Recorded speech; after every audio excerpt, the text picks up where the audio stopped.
وصلى الله على سيدنا محمد وآله الطيبين الطاهرين.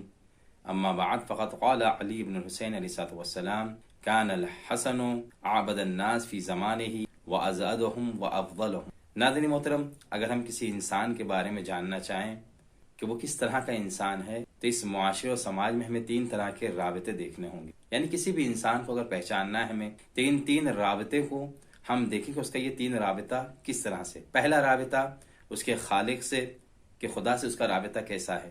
دوسرا رابطہ لوگوں کے ساتھ کہ وہ کس طرح سے لوگوں کے ساتھ زندگی بسر کر رہا ہے. اور تیسرا رابطہ اس کے دشمنوں کے ساتھ کہ اس کا کیا رابطہ ہے. ان رابطوں کو اگر ہم نے سمجھ لیا اور دیکھ لیا کہ کس کا کس طرح سے رابطہ ہے اپنے خالق کے ساتھ، لوگوں کے ساتھ اور دشمن کے ساتھ، تم اس انسان کی معرفت، اس کی شناخت حاصل کر سکتے ہیں. لہٰذا یہ 3 رابطے بہت ضروری رابطے ہیں اور ہمیں ان تینوں رابطوں کو دیکھنا ہوگا کہ ہمارا یہ 3 رابطہ کس طرح کا رابطہ ہے. کیونکہ بہت سے ایسے ہوتے ہیں کہ جن کا رابطہ خدا کے ساتھ تو بہت اچھا رابطہ ہوتا ہے لیکن لوگوں کے ساتھ اس کا رابطہ اچھا نہیں، یا اس کے برعکس لوگوں کے ساتھ اس کا رابطہ اچھا ہے لیکن خدا کے ساتھ اس کا رابطہ صحیح نہیں ہے. یا کبھی یہ ہوتا ہے کہ لوگوں کے ساتھ بہت اچھا رابطہ ہے، خدا کے ساتھ بھی رابطہ اچھا ہے، لیکن دشمنوں کے ساتھ اس سے جس طرح سے پیش آنا چاہیے، جس طرح سے رابطہ رکھنا چاہیے، اس طرح کا رابطہ نہیں ہوتا ہے. جیسے کہ تاریخ اسلام میں بہت سارے ایسے نمونے مل جائیں گے، جیسے کہ حسان ابن ثابت ایک بڑے ہی مشہور اور معروف شاعر ہیں جنہوں نے پیغمبر اکرم صلی اللہ علیہ وآلہ وسلم اور اسی طرح سے مولا کائنات علیہ الصلوۃ والسلام کی مدح کی، ان کی فضائل بیان کی. اسی جنگ خندق میں جہاں پیغمبر اکرم صلی اللہ علیہ وسلم نے ایک قلعہ، ایک ایسی جگہ کہ جہاں پر تمام عورتوں کو محفوظ کیا کہ یہ عورتوں کو ادھر محفوظ کر لیا جائے تاکہ دشمن تجاوز نہ کر پائیں.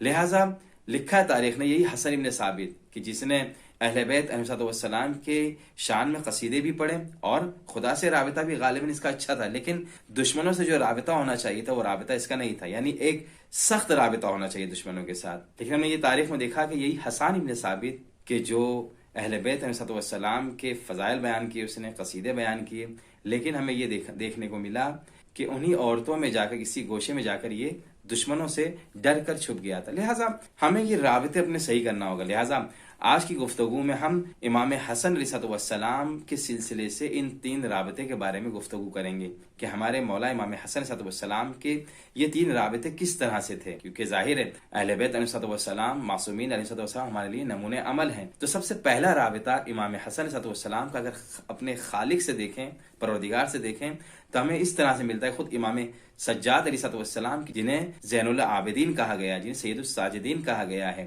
وہ فرماتے ہیں امام حسن علیہ السلام کے لیے کہ کان الحسن، حسن ابن علی، اعبد الناس فی زمانے وازہدہم وافضلہم. آپ فرماتے ہیں کہ امام حسن علیہ السلام جو ہیں سب سے زیادہ عبادت گزار تھے لوگوں، یعنی اپنے پروردگار سے جو رابطہ تھا وہ یہ تھا کہ بہت زیادہ عبادت گزار تھے، سب سے زیادہ زاہد بھی تھے اور سب سے زیادہ افضل بھی تھے. یہی نہیں بلکہ روایت میں اس طرح سے کانا اذا ذکر الموت بکا، جب موت یاد کرتے تو روتے، وہ اذا ذکر القبر بکا، جب قبر کو یاد کرتے تو گریہ وزاری کرتے، وہ اذا ذکر البعث والنشور بکا، اور جب قبر اور اسی طرح سے جب بعث و نشور جب محشور کیے جائیں گے اس کی جب بات آتی اسے یاد کرتے تب بھی گریہ وزاری کرتے. یہی نہیں وَإِذَا ذَكَرَ الْمَمَرَّ عَلَى الصِّرَاطِ بَكَى، جب پل صراط سے گزرنے کی بات آتی تب بھی آپ گریہ وزاری کرتے. یعنی آپ خدا کو بہت زیادہ یاد کرتے تھے. خود امام کاظم علیہ السلام کے لیے ملتا ہے آپ حسن علیہ السلام جب وقت احتضار تھا تو بہت زیادہ گریہ وزاری کر رہے تھے، تو ان سے کہا گیا کہ مولا آپ تو رسول خدا سے بہت زیادہ قریب تھے، آپ نے 20 حج انجام دیے ہیں وہ بھی باپیادہ، آپ نے اتنی عبادتیں کی ہیں، پھر آپ کیوں گریہ وزاری کر رہے ہیں؟ فرماتے ہیں کہ انما آپ کی لخصلتین، میں 2 وجہ سے گریہ وزاری کر رہا ہوں. ایک لحول المطلع و فراق الاحبہ، پہلی چیز یہ کہ قیامت کو یاد کر کے میں رو رہا ہوں، دوسری چیز یہ کہ میرے دوست جو ہیں اب ان سے میری جدائی ہے، لہذا میں گریہ وزاری کر رہا ہوں. تو امام حسن علیہ السلام کی اگر ہم زندگی کو پڑھیں تو ہمیں یہ ملے گا کس طرح سے خالق سے رابطہ تھا. لہذا تاریخ نے لکھا ہے کہ جیسے ہی اذان کی آواز بلند ہوتی گریہ وزاری کرتے. اور کیوں نہ گریہ وزاری کرتے؟ اس لیے کہ اب یہ وہ اعلان تھا کہ بارگاہ الہی میں آپ کو جانا تھا. تاریخ نے لکھا ہے کہ جب آپ وضو کے لیے بیٹھتے اور جب وضو کرنا چاہتے تو ایسی صورت میں یہ جملہ ثبت ہے تاریخ میں کہ ارتعدت مفاصلہ واصفر لونہ، یعنی جب وضو کے لیے پانی اٹھاتے تو آپ کے اعضاء و بدن میں لرزہ پیدا ہو جاتا، آپ کے چہرے کا رنگ جو زرد ہو جاتا۔ کیوں؟ اس لیے کہ آپ بارگاہ الہی میں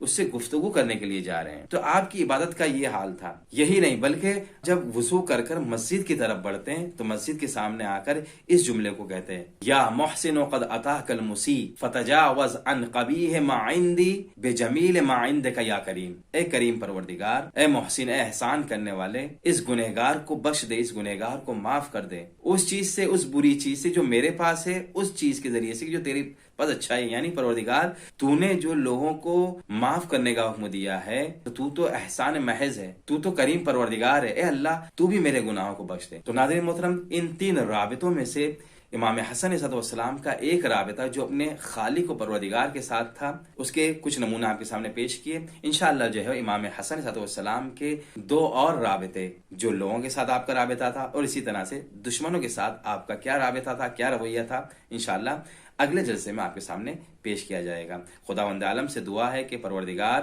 ہم کو بھی تجھ سے زیادہ نزدیک ہونے کی توفیق اور طاقت عطا فرما۔ والسلام علیکم ورحمۃ اللہ وبرکاتہ۔